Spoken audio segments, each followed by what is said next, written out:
whatever you do, don't fall asleep.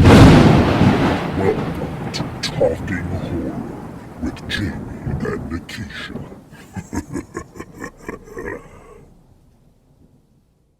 Hi, I'm Jamie.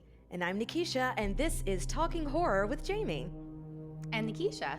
where we share our love for spooky things and talk horror through the lens of human behavior. Welcome, everyone. Hello. Pew, pew, pew, pew. Air horns, all the air horns. We hope that you guys had a wonderful Halloween, but you know what? We're going to continue on with the spooks because that's what we do here. So today, we are talking about the 2010 South Korean action thriller film, according to Wikipedia, I Saw the Devil. And what a devil it was. So excited to get into everything that is this wonderful 2.5 hour movie.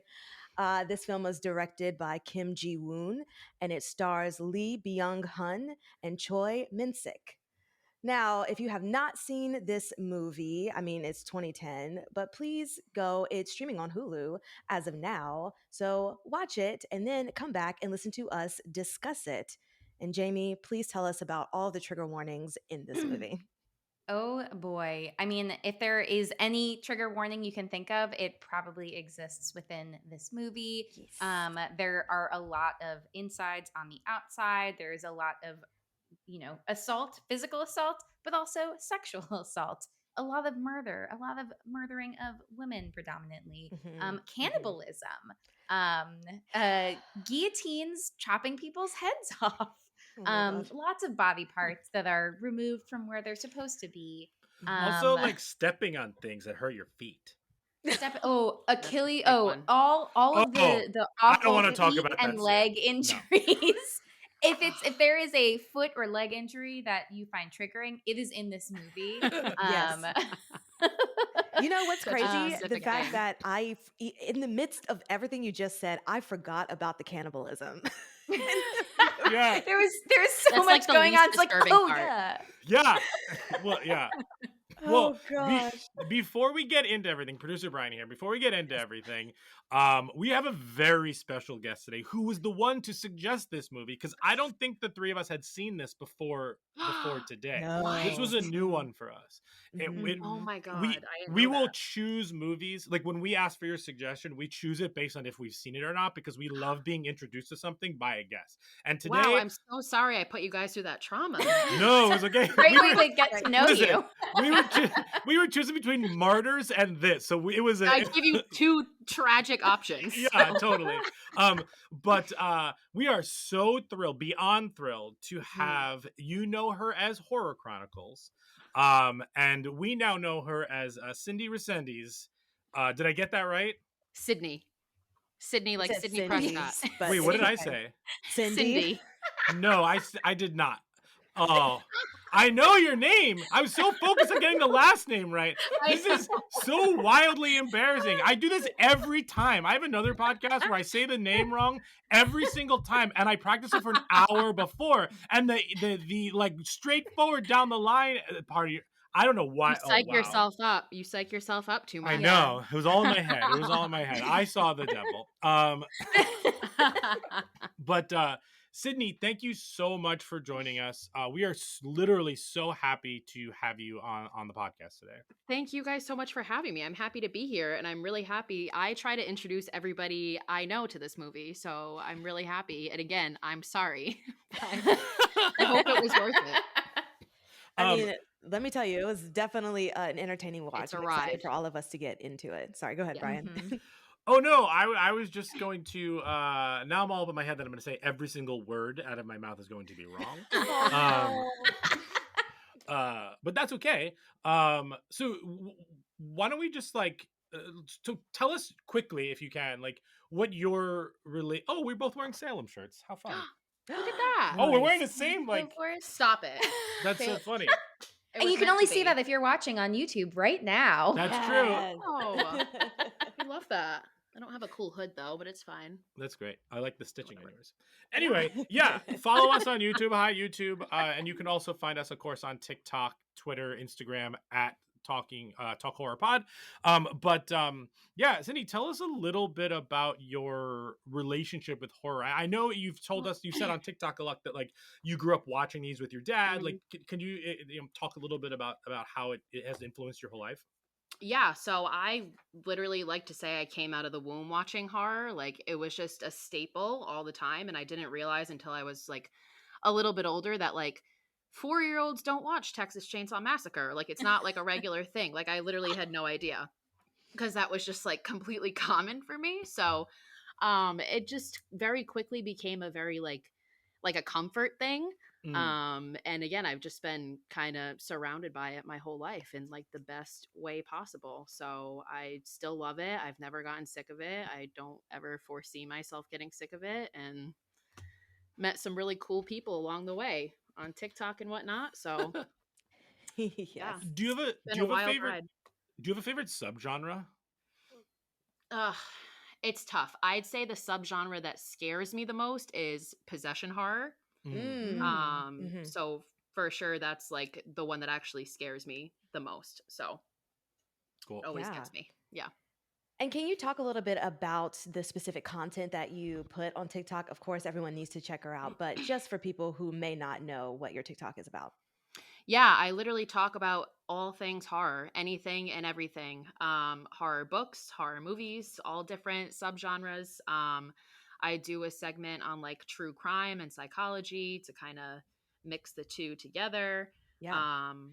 I have a segment where I just, let everybody know that all the movies I watched that week and how I rate them. And it's just an interesting way. I think a lot of people like get introduced to movies that they otherwise wouldn't watch because I have Mhm. like every streaming service known to man, and I will find it. So Well, your DSM-5 TikToks are oh like my yeah. absolute favorites. Yeah, Those are I need good to get back ones. on those. I fell off for a little bit, but those are fun. I like actually really enjoy doing those. So I do Yeah. need to do Well, that. it's such a pleasure, specifically for this podcast, because it's nice to have another mental health professional Hmm. on the podcast to join Jamie. So now you can take the brunt of Brian and I's questions Excellent. in I'm our ready. brain section. It'll be a really good time. Yeah, So I'm yeah, are ready. you ready to get into everything that is this? Because I just want to hear. I'm just ready to hear everybody's opinion about it. Yeah, I'm so I want to excited. see the devil. Maybe I don't. I don't know. Let's circle back on that, Jamie. Okay. Okay. Uh, before we get into everything that is I Saw the Devil, we need a 2-minute plot summary of this. What's the plot?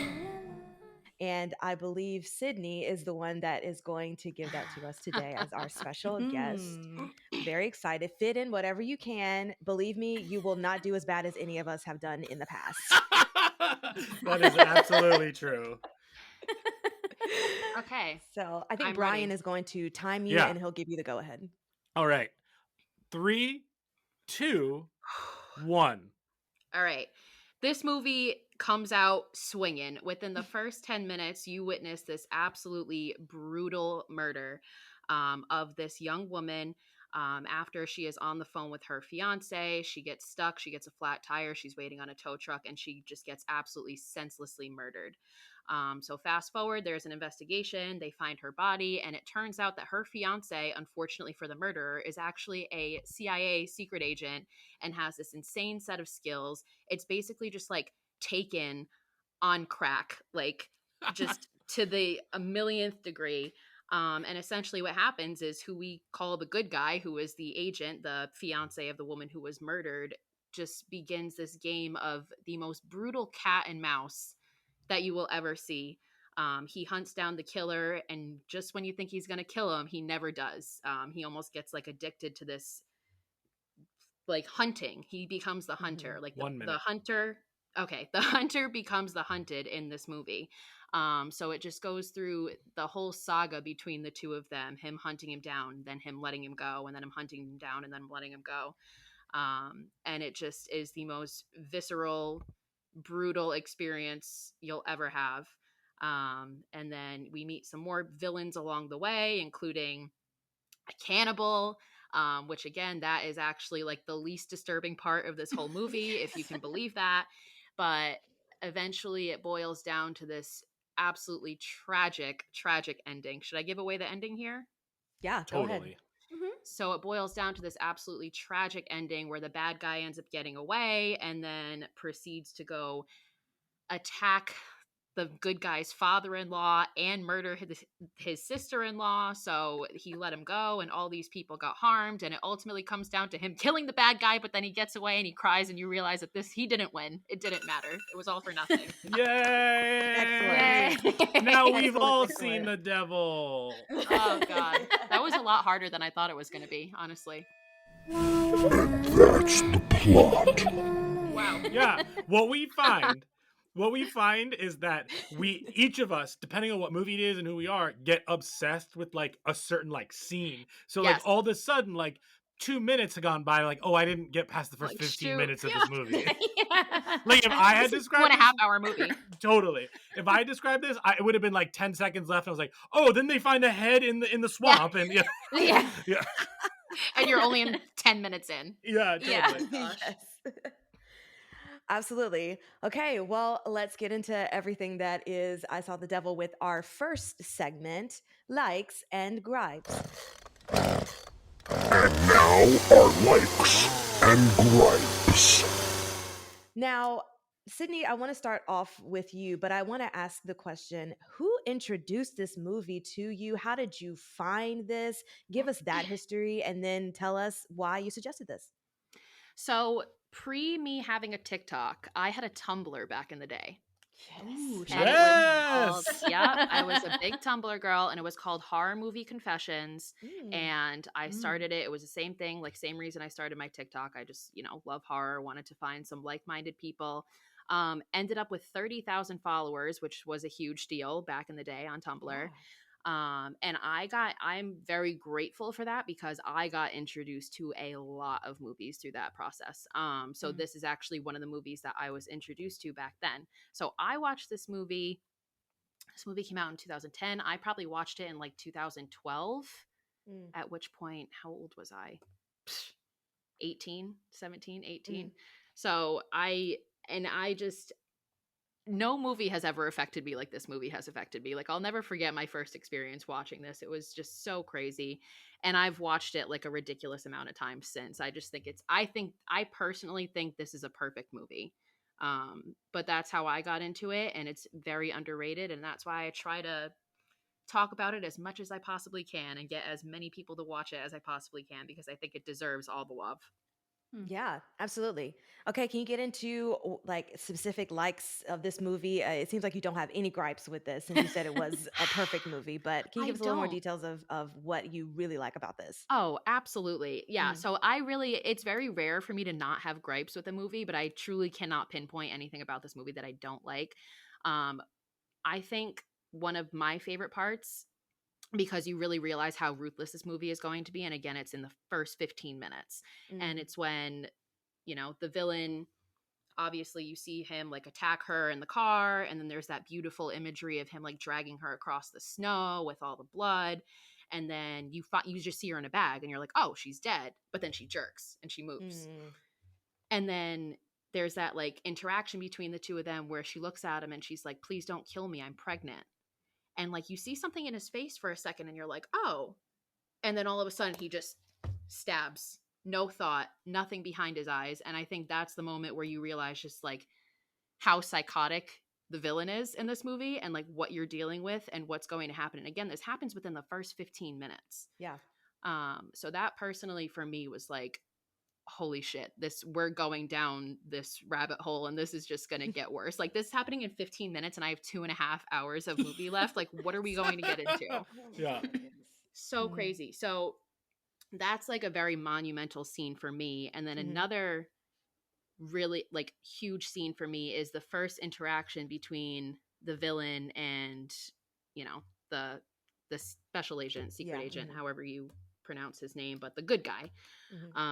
That first scene between the two of them is just so well choreographed, that fight scene between the two of them. But my favorite part about it is the villain looks at him and he's like, oh, you're the cops? You found me already? Did you come alone?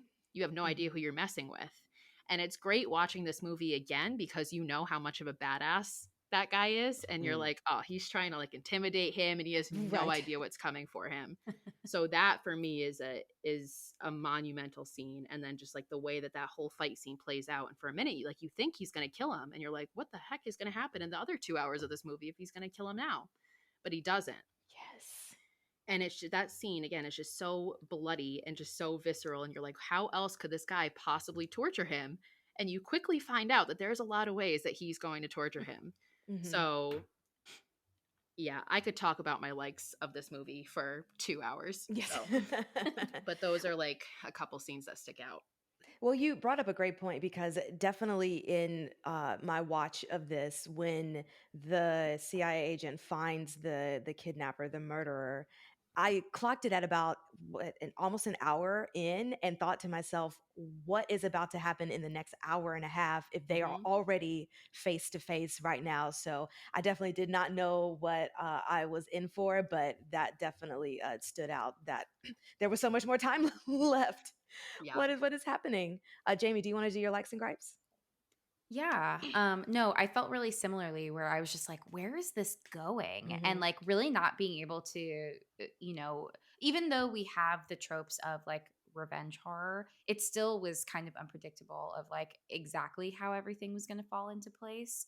Um, but some of my other likes, I really enjoyed the music in this. I feel like it really elevated. I know we've talked about like elevated horror, blah, blah, blah, but like just the way in which this movie is presented, the music was like there was like a soap opera element, but it was like very orchestral. It was really intense, Mm. and it went really well with everything, with all of the horrible images that were coming up. Like it made it a little bit easier to like continue watching, because if it was just brutal and the music was brutal, I feel like I don't know if I could have sat through two and a half Would have been hours of that. So like overstimulating. yeah. So I think that there's something to like the music also being so compelling that really keeps you in your seat and you're like very engaged.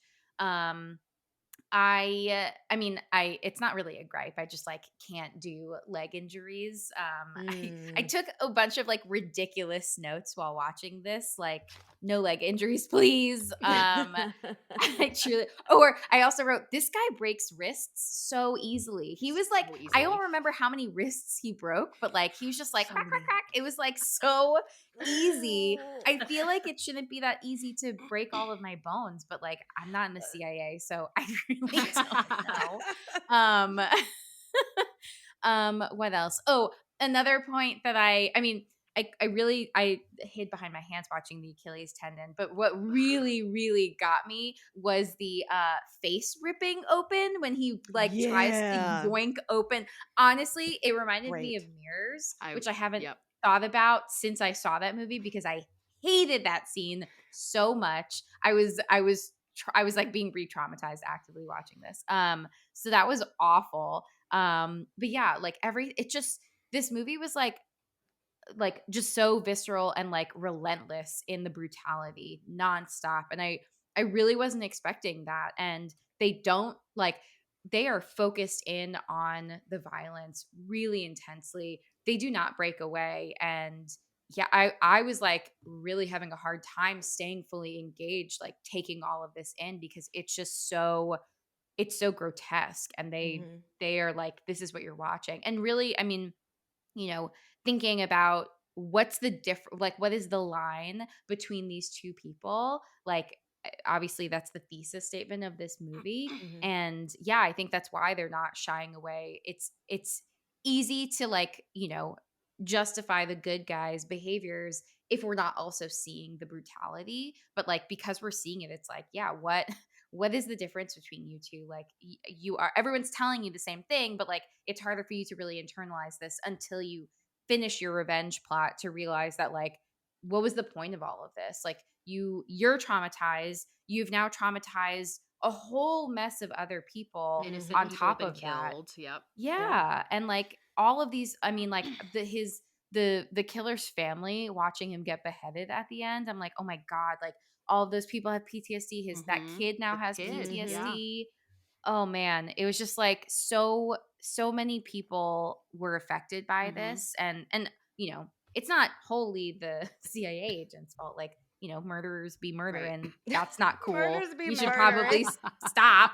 But Don't like do it's that. like the ripple. It's the ripple effect. Yeah, that was the best thing I could come up with.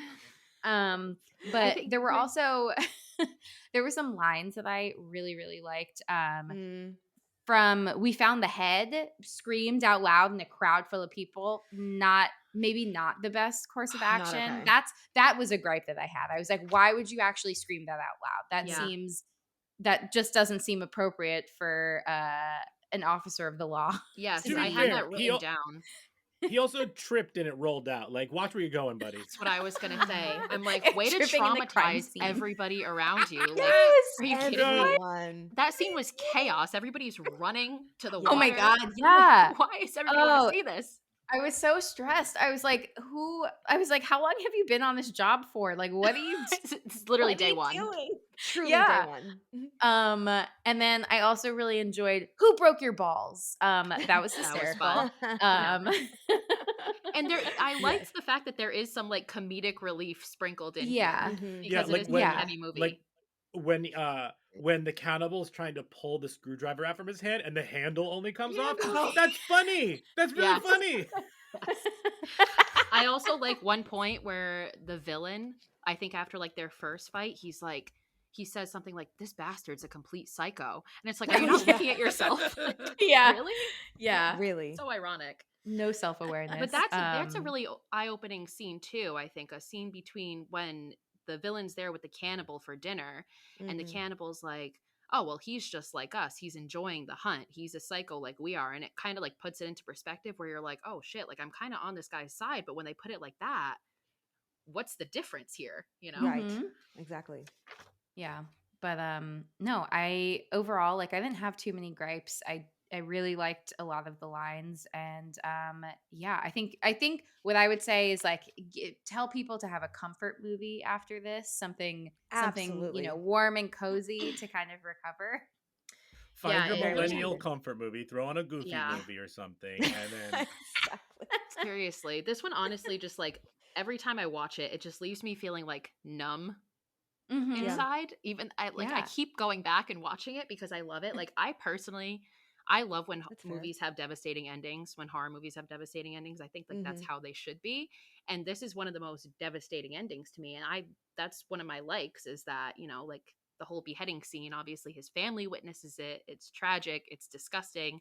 But then like you see the good guy walking away and just like the pain in his face, and he's realizing that like, okay, I just went all through this, but for what? Like what was this all for?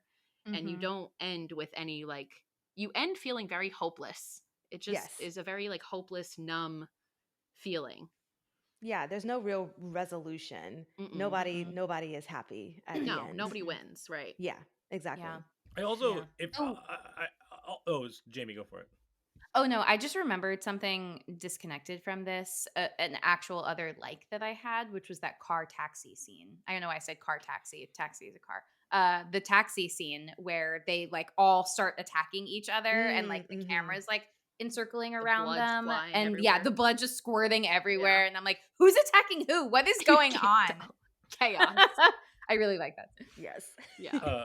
But going back to the ending, I think what's kind of magical about this movie is that while the ending feels hopeless and it's very numbing, like you had mentioned, it is a perfect ending for the story we just saw. So like Yeah. there's this juxtaposition of like I feel bad and sad, but as a theatrical experience, I feel completely satisfied by the journey that these characters went on, like how he eventually got the bad guy, in quotes, and like how that played out. Then like you know that his regret is coming because the whole movie his family is calling and being like, maybe you should just like stop, like this is not, and you know that regret's coming, but his performance in those like last minute, like with the headphones and walking away and then transforming into like his like total grief is just like a master class and just in physical acting as well as like non-verbal acting. It was just like it was very satisfying. It's equally as satisfying as it is like hopeless, if that makes sense. Yeah. Well, There is yeah. a scene that I wrote down too in that last interaction between the two of them where he has him in the guillotine and the villain's like, please don't kill me. Mhm. And he looks at him and he doesn't blink And he's like, "You've heard a lot of people beg for your life, haven't you?" And again, he doesn't blink, and there's a single solitary tear that rolls down Mm. his face. And that moment gives me chills every single time. It's incredible. Yeah, it's so good. Yeah, Brian, like you talked about, I think what is cathartic about it is that we're seeing him have the release. And so the audience is having that sense of release, regardless of if it's happy or not. We're seeing some type of release. And so we're kind of experiencing that with him in that moment. Mm-hmm. Because Mhm. you're like you all have been saying, we're waiting for that. We know that this is not doing him any favors by having this revenge and going on these tangents. But I really want to just go through quickly my likes and gripes because you guys have said most of the things. But I will have to start off and say that I do not like movies. And this is not a gripe for the movie, it's just a preference. I don't like when women are just only victims and seen as helpless throughout the entire movie and there's no kind of redemption for them. And I just hate when they're over sexualized. So that was just kind of a tension thing that really took me out of a lot of the parts. But I will say I loved the prosthetics. They're fantastic. The ankle scene, like we've talked about, just everything about the gore was phenomenal. The acting was also phenomenal. Like Brian mentions, especially that ending scene. Jamie mentioned the music moments, but at the opening scene, I noticed that there was no music at all. And I loved that because it added to the tension of the scene to literally just be in it with them. And there's nothing else that's giving you kind of comfort or giving you expectations of what is about to happen. Because a lot of the times that's what the music, it sets you up for something that's about to happen. And when there's no music, you're literally just hanging on like, what is going to happen? I don't like Mhm. this. Chrissy, wake up. And I will say I put this in my notes. I don't think I like anybody in this movie because the detective's revenge is hurting so many people by letting the killer live that Mhm. at the middle of it, I was just like, I am not rooting for anyone here. Now I just want to know what happens at the end. And I think it brings a lot of great themes. This movie does, like the concept of when your job is to protect people and you can't protect the ones that you love, and how much that Mm. can weigh on a person, especially because like my dad was a police officer his entire life, and I just can't imagine how much that can carry if something were to happen to his close family, and that's what your job is, and how you look at your job after those traumatic events. So I think that was just a really great kind of little mini thing in the movie. I also love the line, you've created a monster. And we've talked about this too. Just really the interesting concept of that something can happen to you and it causes you to start doing things that you would never do or never think that you would do on a normal basis. So I love that theme as well. And let me tell you guys, I've never wanted to fast forward through a scene ever in my life in all of the horror movies that I've watched, except for when the nurse scene happens, when Mhm. Oh he God. is locks the door behind him and the nurse. And at that moment, I just thought, I can't take any more of this. I don't want to see what is going to happen. I mean, I just watched it because I knew I had to watch it, but it truly took everything within me to not just fast forward and say, all right, just move on. I don't need to see what is going to happen. Thank God it Mhm. wasn't as crazy as it could have been, uh, you know, given the previous scenes, but that just really kind of took me out. And I don't think I've ever felt that way about a movie since maybe like when I watched Hereditary in the movie theater. And it was just a really, I don't know. Sydney talked about just feeling that numbness Yeah. and then the kind of like liking it. But in that moment, I was like, I don't think I can. I'm cool with never seeing this Yeah. again. That's a This is a tough good. scene. I Yeah, think it that's was like very tough. honestly the toughest scene in the whole movie because I think that's the first victim where you realize that, like, okay, if he just killed him the first time, this would not be happening. And I think that's what Exactly. does it. Mm-hmm. Yeah, that connection. It's and Mhm. which is why I think also in that moment is when I thought I don't like anybody Yeah. in this Mm-hmm. movie because of this. But I did like the circle back of the the head in the head, the head at the beginning and then the killer's head at the end. So I love that kind of like connection, heads Mhm. all around. And the movie is so well made. Love the cinematography. But definitely is so unsettling. I think I can be okay with watching this the one time. Yeah. And that's it. And I'm good. That's fair. Brian, do you have any likes and something you want to add that we haven't said already in this? Yeah, so a couple things. One, just a big Mhm. shout out to Magnet Films for always doing the best. Yeah. Um also the opening is an A plus, as we all know. I like that, at least at the start of this movie, like South Korean movies typically and TV shows, like it seems like everyone's making the right choices and yet still bad things happen to them, which is actually more terrifying than like, oh no, we shouldn't go in there, let's split up. Like I feel like this movie Mhm. doesn't have a lot of that, and I Yeah. appreciate that. Great um point. Yeah. um it's just a beautifully shot film, as Sydney mentioned earlier, like the blood coming out of the spout at the beginning. And Mhm. I would also oh, and my favorite shot in this whole movie is when the father is crying on the fiance's lap, right after the funeral, on the bench, and then you have the sister-in-law standing there, so it's framed where they're in the background and the sister-in-law from the back is in the foreground. So it's this like symbolic nature of like this woman is always going to be watching over these two men for the rest of their lives. Like their whole lives are going to be defined by the fact that this happened to them. Mhm. Which is, I think, was just like very effective in terms of like starting out our film. um, I don't think that horror movies get enough credit for the spectacular title cards that they have. From Oh, Fresh to Barbarian to Mm. this one, the horror movie title cards have just like add so much to what you're going to. Like that one shot of like the title card on the left hand side with like that image on the right, or Barbarian mhm. where she walks into the Airbnb and then you have it, Yeah. or Fresh where it happens 30 minutes into the movie, like as a part of the fabric of the movie. Like it's absolutely spectacular. So I just wanted to call that out. I really liked the okay. Here's a like-ish gripe. I have three gripes for this movie.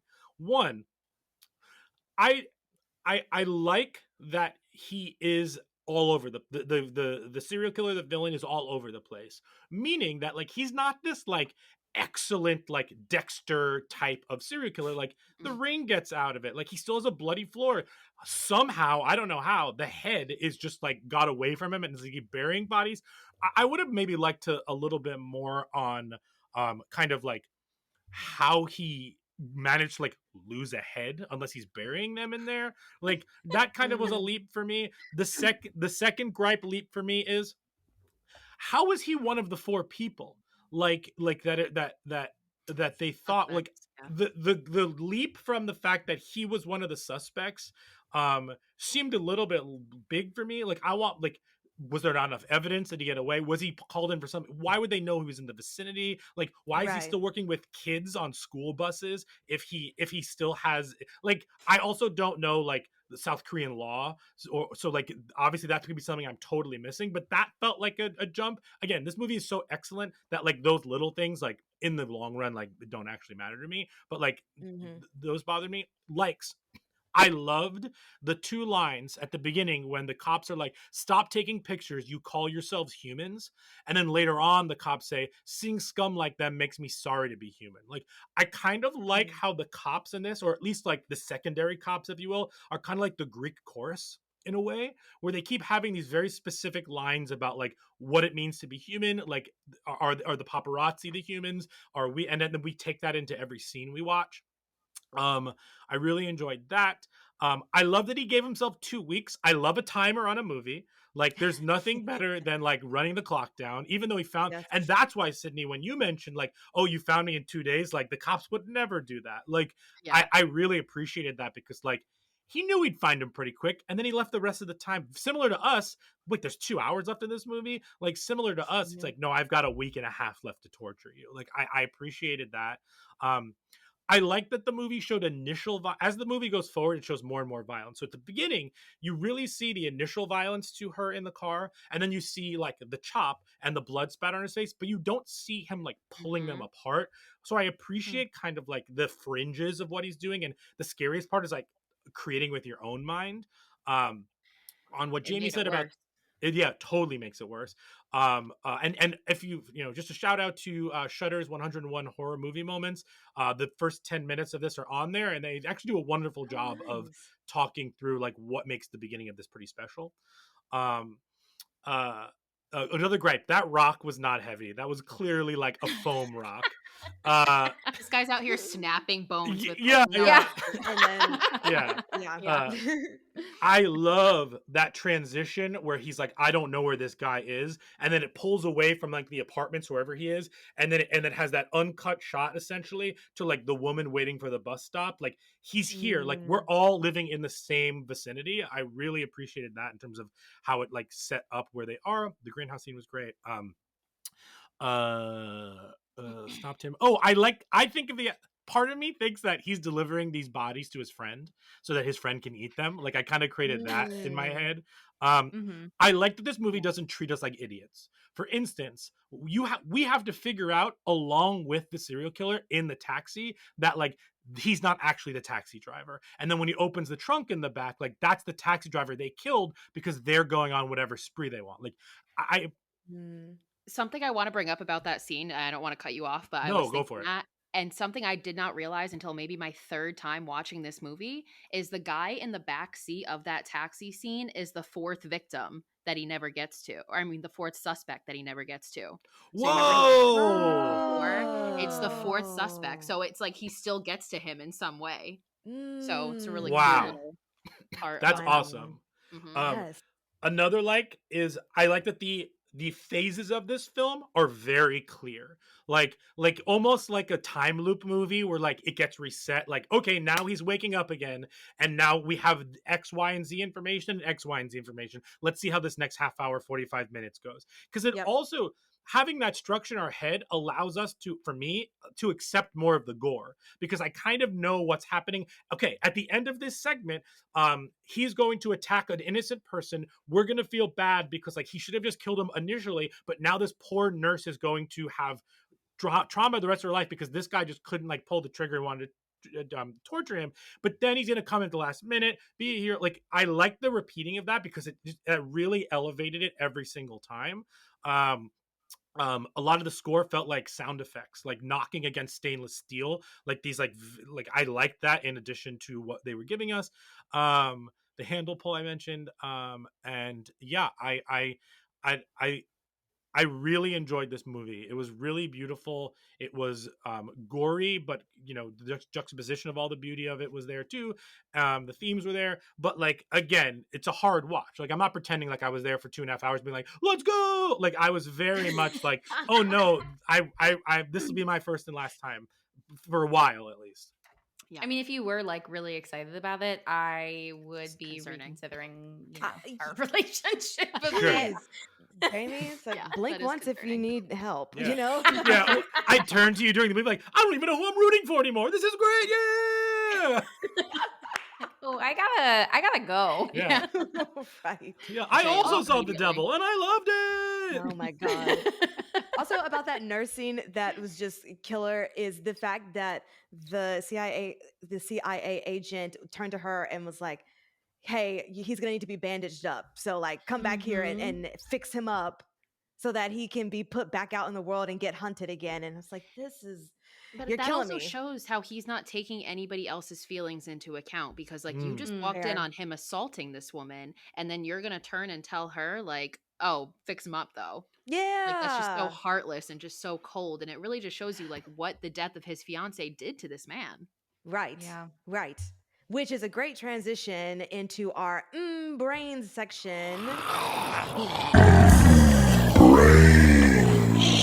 Because we need to talk about all of these traumatic events, the PTSD, the revenge of it all. My God. So, for this, these are just questions that are open discussion, and Jamie and Sydney feel free to just weigh in on this. But the first thing that I just want to kind of bring up is public grief, and we're talking about in the first 15 minutes of the movie when when they find his daughter's body parts, and everyone is swarming in to get pictures for whatever reason. And I just want to talk about what that can do to a person to experience grief in such a public forum as that. And do you think that it would have been better if the chief, might not have seen anything at all and just heard about it? Could that have changed how he was processing things? Just give me your opinions about that. Yeah, I mean, personally, I think the public grief just adds to the trauma in a terrible way because, Mhm. you know, Brian, you brought up how they keep saying these lines about like, are you guys even human? Because not only is this man grieving and finding his dead daughter, but he's just seeing the absolute just depravity of humans because everybody's rushing and everybody's trying to take pictures of her and nobody's taking into account the fact that this is a person and this is the person that Mhm. he loves the most in the world probably, and everybody's just so inconsiderate to that because they need their picture, they need their news, they need this for the media. Right. So I think, yeah, public grief like that can definitely worsen the trauma. And then on top of that, I think it also creates vicarious trauma for people around who are witnessing it. You know, Mm. like witnessing somebody like have to witness his daughter's head be pulled out of a river. Like that's absolutely traumatizing for somebody, whether you like, if you're witnessing it, you don't have to know either of them. That's just a vicarious trauma Yes. that, you know, people around you will never forget. Yeah. Jamie, do you have thoughts on that? Yeah, no, I definitely agree that like there's something I think that can be compounded on like the experience of trauma and grief when you like you also don't have access maybe to the ways that like an idealized situation where you have to process it. It's like Mhm. out in the open, everyone's watching you. It's super raw. It's just like whatever's happening is happening and like you're yeah, like all all of your emotions are just like out there openly for other people to digest and like that then like exacerbating how you're feeling about it like Mhm. yeah you know I can't I mean I literally cannot imagine being in this situation. I don't think I have a hard time thinking that anyone could truly compartmentalize this type of grief Yeah, absolutely. you know in general but also like yeah with everything being so heightened because so many other people are present that both people that might care like other police officers who like the chief knows that might be able to provide that support but also like does he want all of his like you know peers to be a part of that experience Mhm. and then you also have like these strangers who are there to capitalize on this experience so it's like there's just so many layers that I cannot imagine what this guy's I want to be going very clear, and I have to say this on the podcast so that everyone can hear me. I would hunt a serial killer for you. through. That's it. you That's I love. mean you do not have to No, I I appreciate the do. gesture. I've Oh, seen this okay. film. I've watched a lot of James Bond movies, Batman. Like Got I it. think I've watched ER, so I could like always like intubate and like bring him back. Like I think I'm prepared. Okay. Yeah, Yeah, and I but didn't think. can you break wrists Can I break and how many wrists? Ooh. can you break Well, I yeah break down chickens, so maybe like I don't cook them. I buy the rotisseries, but I break them down. So I think that I have that strength. But until Sydney Hmm. brought this to my attention, I don't know if I would have agreed to hunt it down. But now that I've seen this movie and I can kind of map it out in my head, I absolutely think that I would be able to. So don't worry. One, let me also be clear. I'll protect you before we get to that. But good cool also, I want this to be flipped. I would expect you to protect me and then hunt down a serial yeah killer for me as well. that part I don't know if I can I don't think I can there are very few I mean I'm not breaking down rotisserie chicken so like I don't Sure. really know where my strengths lie but We maybe got I'll give them really bad therapy and see Oh where my we god. can go We'll with start Oh off with yeah, mine. Psychological warfare. Yeah. that's Yes. how I I'll like get it. them yeah. Nice. Yes. Also, this does not reflect what Jamie Steiner therapy is all about. Thank you. Just revenge thank you therapy. yeah. Honestly, that sounds like a really interesting niche. That Yeah. I'd watch a maybe revenge hasn't been therapy movie. Like, forget hypnotic. Like, give me like right. revenge therapy. That's actually, we might be onto something here. I don't know. There you Yeah. go. Well, speaking of revenge, let's talk about it because what is it about the human condition that makes us feel like revenge is going to be the thing that helps us process whatever traumatic event has happened? Can y'all speak on that for us? I mean, do Mm, you want to go first? no, you go for it. I think, there's a lot of research that says like if you can, a coping mechanism for PTSD is like if you can be put in control, if you can recreate the traumatic situation and be in control of it, that's a huge coping skill. Mm, So, I think I think that has part to do with it. You know, like if you get revenge and you're in a position like this guy where he is completely in control of the situation, like he can track this guy, he can find him. I think that is part of the coping mechanism. Obviously, I think it's just human nature that like it's easier to get revenge and it's easier to feel like I want to kill this guy, I'm going to kill this guy than it is to, you know, have this guy go sit in jail and then have to go to his trial and have to relive Mm-hmm. all of that again. Whereas you could just take matters into your own hands and don't have to rely on the law and you don't have to rely on the justice system. And I don't know how things are in Korea, but from working in the criminal justice system here, I can be the first person to tell you it's very corrupt, you know? Yeah. So there's you're not always going to get justice in the best way. So I think it's just natural for people to want to take justice into their own hands because that way at least they know that it will be handled. I don't want to say appropriately, but it'll be handled better than, you know, the people in power might handle it. Yeah, in a more satisfying way for the Yeah. person who has experienced this trauma. And I love what you said about control because it is a matter of something happened that was out of your control. So, what can we do to regain that control again by taking matters into your own hands? Jamie, Hmm. do you have something to add? Yeah, I think that makes like a lot of sense just in terms of like, helplessness, like the spectrum of helplessness to like feeling empowered. Like, Yes. where does, taking action feel like it's resolving something for what happened to you? Mm, But I mean, it's like, how do you actually like, does that then provide the satisfaction that you're hoping for? Because like whether you like not that I'm going to ask someone seeking vengeance like what their expectations are, but I yeah. do think that there's expectations that should be called into question. What are you looking to get out of like, enacting revenge? Like, do you are you thinking that that's going to like bring back the person that you're grieving? Because that's Mm, never going to happen. Hmm. So it's like, what are you trying to get out of this experience? Like, do you think that you will get the satisfaction and resolution from causing the same degree of harm to the person that wronged you? And yeah. like, I think that's a trickier piece because I don't like, I can't even think about like what someone's expectations might be, but like I don't think that they're necessarily going to be satisfied even if they do. Maybe some people are because it's like whatever, like something shitty happened to this person, great. Like, Mm-hmm. and sometimes I think when shitty things happen to us and like, the universe decides that something shitty is going to happen to that person, like we do feel a little sense of relief and like, Yes. yeah, like that person sucks, fuck them. But like, Hmm.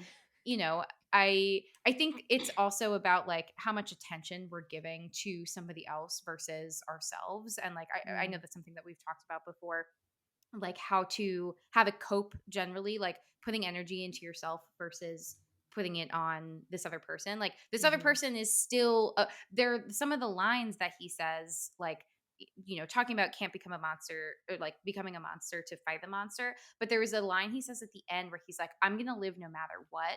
And that really stuck out because it's like, yeah, even when he kills this guy is going to live rent free in his head forever Yeah. because Hmm. he let him, and like this blew up into this huge thing, and the ripple effect now is so big that like even as he's grieving his fiance, he's just never going to forget this person. And Mm-hmm. so I think that like again, expectations, if you're expecting to like never think about the trauma that you've endured, like that's just not like what happened in the past happened. Like we can't forget it, right? Yeah. It happened to us. Like those are the experiences that impacted us.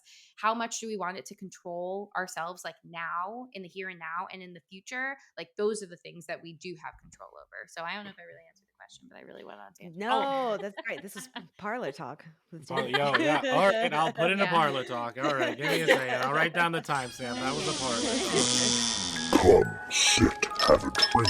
It's parlor talk. Okay, What a great parlor one. talk. Great. Yeah, Norman Bates would be very happy with that one. Okay, so I wanted to add to that also that sometimes, hot take, sometimes I'm more satisfied when something happens to someone I don't like outside of my control, meaning that like it's almost like the universe or karma like knows that person is bad or like Mm-hmm. mean or like a duty head, and so like the universe like gets at them as opposed to like me doing it directly to them. Like there's something almost more satisfying about that. That also may come from the fact that like my millennial anxiety doesn't allow like me to allow anybody to not like me. But so like if someone else is doing it, that's like great. Like I don't want to be blamed for things. But like Right. that is also sometimes very satisfying. Yes. All Mhm. I could think Mhm. about, and we have no relation to this person at all, but you just talking about karma and getting your just desserts is everything that happened with is happening with Kanye West right now, and it's just like, yeah, everybody Mhm. drop him. This is insane. I don't understand, Yeah. but I'm really happy There are that the universe is, consequences yeah, to your actions. so many These are the consequences. consequences. Goodness. Yes. Well, this is the last question that I want to ask. This is my favorite one. What we do here on Talking Horror is Billy or Stu. Movies don't create psychos. Movies make psychos more creative. Yeah, it's a scream, baby. Billy or Stu? Where we discuss if the villain, the killer, whatever movie, in whatever movie we're watching, is a Billy or Stu from Scream. And if you don't know, Billy is the what we said, the psychopath, and Stu is the sociopath. Mhm. Mhm. So, open up question with the murderer. Who do you think, Billy or Stu, or neither? What are your thoughts? Or a Mhm. Michael, just pure evil. Or just truly, that's what this. The next one is, or just Sorry, Michael. or a Corey. No, I'm kidding. Oh Okay. Oh God, God, please. Get poor out of here. Corey. No. Uh, for me, I lean towards Stu. I lean towards Mm, Stu, and the reason for that is because he's just so disorganized, and he's just so chaotic, fair. and like I think Brian, you said like, how does he lose a head? Like, how does this happen? Like, you Yeah, can tell like totally. he's doing this purely for the thrill. Like, there is no motive behind it, and it's the same thing with Stu. Like, Stu is doing this because his buddy got him into it, and he just felt like it, peer pressure. Like Mm-hmm. he's far Mhm. too sensitive. So I think there's really no motive for this guy to be doing what he's doing. He's just doing it because he likes the thrill of it and he felt like it. And he's very disorganized. He doesn't really go in with any plan. He picks people up off the street. Um, yeah, so I'm leaning more towards Stu. He can't keep a job. He got fired, Yeah, things like he's in that. He's Excel. definitely, yeah, God. yeah, definitely giving me more sociopath than psychopath because he's definitely not a calculated psychopath. He definitely could not evade capture for a long period of time. Mm, So Mhm. yeah, he's giving me more Stu. yeah. Yeah. Jamie, are you co-signing I on this? I am. Yeah. I mean, while I think that his like actual method seems to be more like, like he once he has his victims, he like definitely knows what he's doing, but like Mm-hmm. yeah, how he's like kidnapping them, all of that. It's just like the opportunity has presented itself Mhm. and so he's going to take it. So like there really doesn't seem to be a lot of forethought into what he's doing, and part of that bothered me because I really Mm-hmm. wanted there to be something else there, but there doesn't need to be because he's still like just murdering people in the most brutal, awful ways. So like I don't need Yeah, more. I Yeah. think that made the movie more unsettling for me. That Agree. Yes. like Mhm. he wasn't this, like I said before, like a Dexter, type or whatnot. Like just the fact that it was kind of like he has this urge on the fly, and also like forgive the phrasing, but like serial killer blue balls that he would be getting throughout this movie, where like just as he was about to murder someone or do some terrible thing to someone, like he was being stopped. Yeah. Like because like it's presented so early on that he's not this methodical. He like, oh, there's a girl standing by the bus station, like I'm gonna pick her up. Like, oh, I'm just driving around and I see this, like cool, like score one for me. Like it wasn't like Right. mapped out. It's almost more unsettling because then you see him like snap even more when he can't, like the dessert is in front of him and he can't taste it. Like it's very, like I'm getting goosebumps. Like it's like it was very it's very very very unsettling in that way. Hmm. Yeah. Yeah. It is hard just to think because you definitely want to always have a reason. And I remember just at the beginning of the movie watching it, and when he kidnapped the fiance for the first time and she's in the bag, I was thinking to myself, okay, well, what is he doing? Is he like selling her body parts? Like, is this a fresh moment? Like, what is the purpose of this? And then when you eventually find out there is no purpose, it's definitely 10 times more unsettling. And then at that point, you stop wanting to kind of psychoanalyze and find like, okay, what's the reason? Why is he doing this? Where did it come from? And then you just see that he is purely doing it just because it's a Tuesday. Mhm. And that is horrifying in itself. Mm-hmm. Ugh. So crazy. Yeah. Cool. Well, that's all my questions I have for that. Brian, did you have any other questions for Brains? No, I think you all knocked it out of the park, and I appreciate it. Beautiful. Well, I guess we can go on to our Rotten Tomatoes and see what that's about. It's the Rotten Tomatoes game. Yes. Okay. So in this segment, hopefully no one, sometimes like some of the streaming services will have this Rotten Tomatoes on there, but like, obviously Rotten Tomatoes don't matter, but this is a fun game. Yeah, we'll go around. What do you think? We're going to guess the critics' consensus on this, like the critic score. I mean, I'll read through everything, but what do you think I Saw the Devil has on Rotten Tomatoes? And we play Price is Right rules. Okay. So, Jamie, do you want to go first? Sure. I am gonna go with a 77%. Nikisha? Yeah, I was gonna go with 72. All right. And the good spot, the last pick, goes to Sydney. Oh God, I feel like I'm so highballing because I personally would give this movie 100%, and I was gonna say I feel like it has like a 90%. Well, this movie, the thermometer, again, I can't say words. The tomato meter. Yeah, I guess I just like read it as it's written. Is an 81%. Oh, nice. Oh, wow. The audience score is an 87%. Mm-hmm. And the critics' consensus is never flinching during its descent into depravity. I Saw the Devil is a pulverizing thriller that will give bloody satisfaction to audiences who like their revenge served with fiery rage. Oof. Yeah, that's great. That's pretty spot on. I know. Thank you. I read it pretty excellently, Jamie. I appreciate you saying Thank you. so. Thermometer. Thermometer. Yeah. Thermometer. You never heard of the thermometer? Oh, No. right. Oh, yeah. Okay, that's fine. Well, I guess it's just me. But yeah. So should we just get into the 4 S's? Yes. Yes. Skull, scare, shakes, and suggestions. The Talking Horns 4 S's. Okay, so if you don't know, the 4 S's are skulls, scares, shakes, and suggestions. We rank them 1 through 10. Skulls is for how this movie handles mental health and human behavior. Scares is how scary was this movie, and shakes, how are you gonna shake this off? This is a one and done. I forgot about it already. What have we watched? That like Halloween Ends, or is this one that you'll always remember forever, like a Hereditary? Let's start with Sydney. Let's start with you. 1 through 10. Go through your skulls, scares, and shakes, and then we will wait till the end to do suggestions. Okay. So skulls was like how it handles like human behavior. Yeah. Mm-hmm. So I feel like I'd give that an 8, and I feel like I would rank it higher if Nikisha, I didn't agree with what you said about how just like it portrays women as like these like helpless characters the whole time. But I think it does a great job of just like, again, like the depravity of human nature in terms of like that public grief with like all the newscasters and all that stuff and this like type of revenge thing. So I'd give it an 8 for that. Scares, I feel like it's scary because like we said, you never find out a motive. There really is no motive. This guy is just basically evil and just doing this for the fun of it. And it's just a very like real thing, you know, like there's nothing supernatural about it. There's nothing like that. So for scares, I'd give it like a 7, maybe a 6. I give it a 6 for scares. And for shakes, I give this one an absolute 10 because like I said, I watched this movie for the first time 10 years ago and I've never stopped thinking about it since. So totally, that's an easy one for me.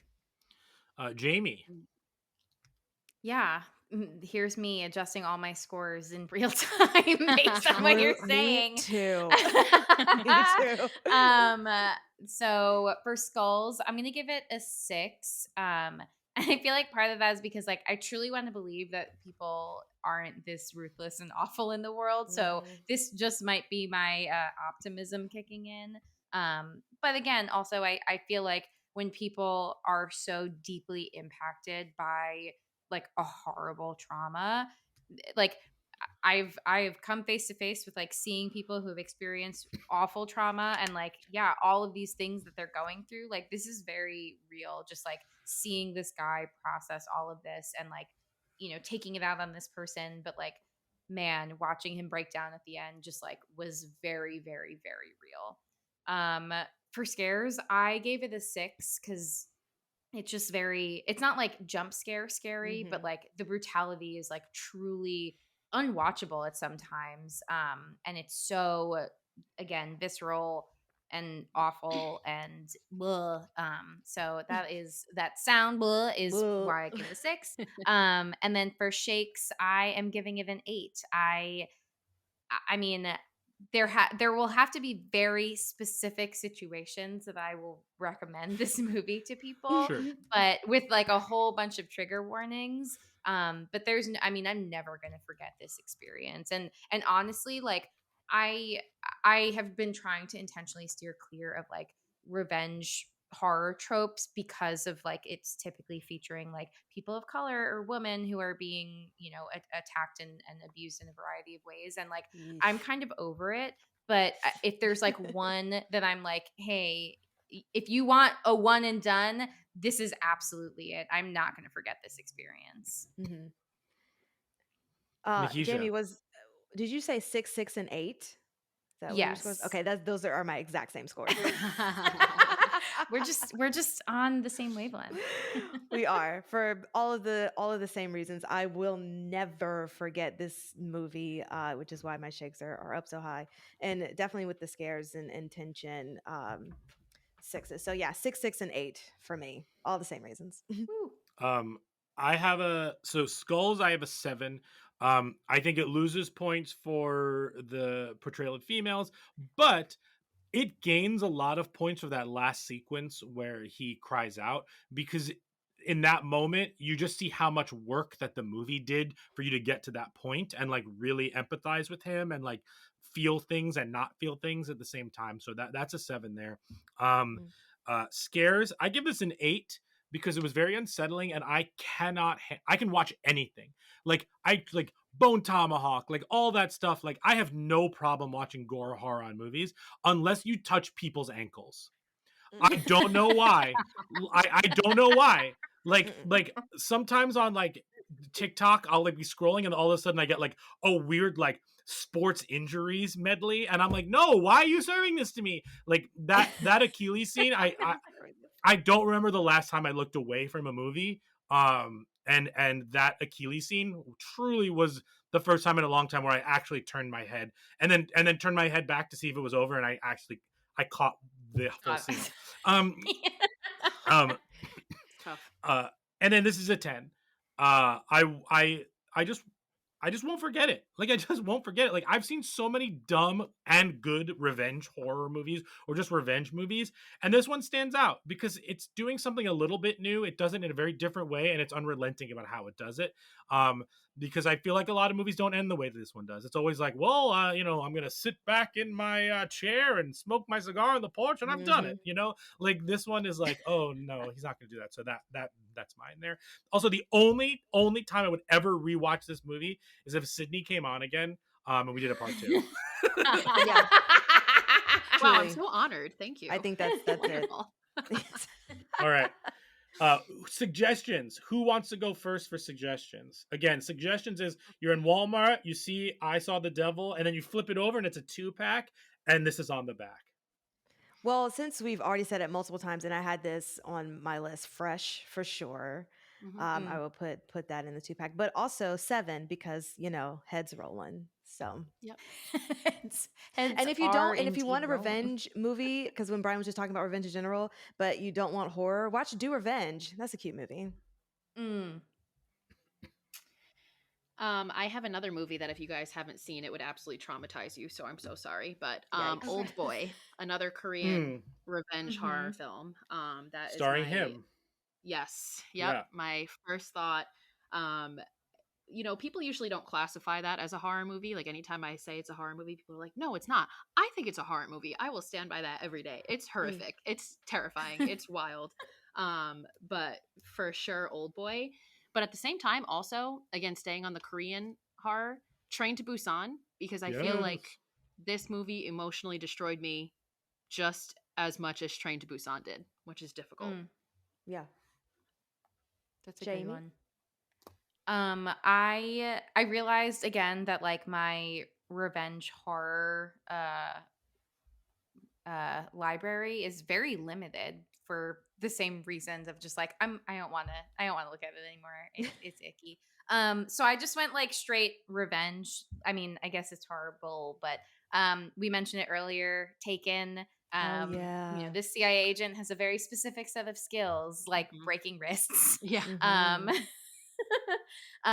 So I think that's a good one. I also would suggest Kill Bill again, like solely for revenge purposes and like going all out. I mean, she goes all out. And it's great to see a woman in that role. But again, then we start getting to the tropey bits. So Yeah. I think this is where I'll leave my suggestions. Sure. I have a couple. If you want like endings that stay with you forever, watch The Mist. If you want another South Korean movie that like is horror, maybe isn't horror, is Bong Joon-ho's Memories of Murder, which is spectacular. And then the last one I have here is this is a weird one, but The Purge Anarchy.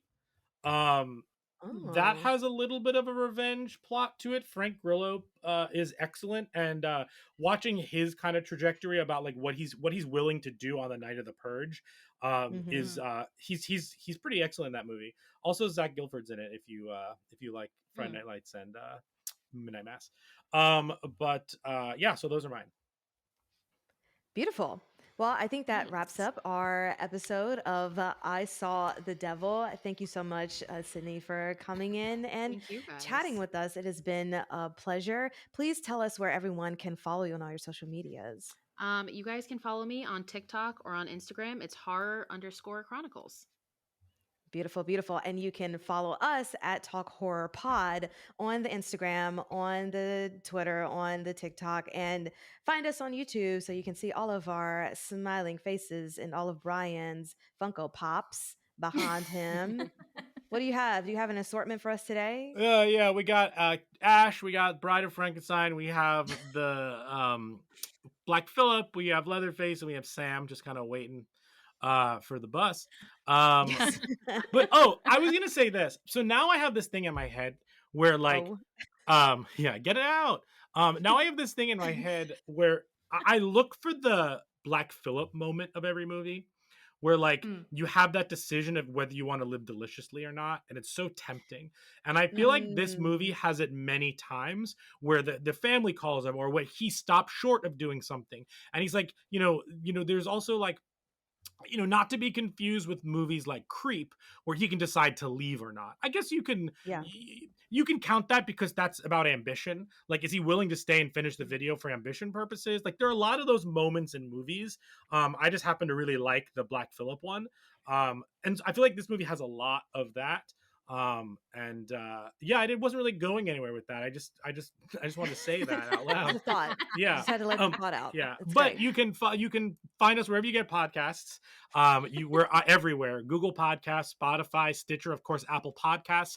Rate and review us there. 5 stars, please. And thank you. Sydney, thank you so. I'll say your name a million times. Sydney.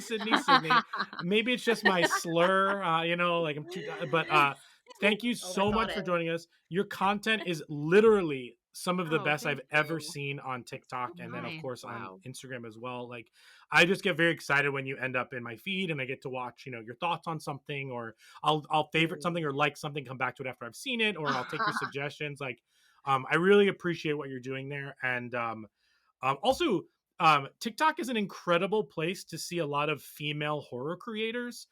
There's some exceptional ones on there. So I would highly suggest like finding Sydney and then kind of going from there. So like that's just my suggestion. Thank you for that. Good Thank one. you guys for coming on this ride with me. Again, I'm sorry for everything, but I hope it was fun. Such a fun ride. Yeah. And I'll leave the people with this fabulous quote from the movie. Always remember that revenge is for the movies. Ooh. Thanks, Ooh. guys. Yeah. Not who broke your balls. Not who broke your balls. I was trying to end on a happier note, if any. Oh, you two have the same posters in your room. The scratch off. Oh, Oh, nice. Sweatshirts that. and posters. That we're going to rename the podcast to Sweatshirts and Meant to Posters. be. Yeah. Yeah. Thanks, guys.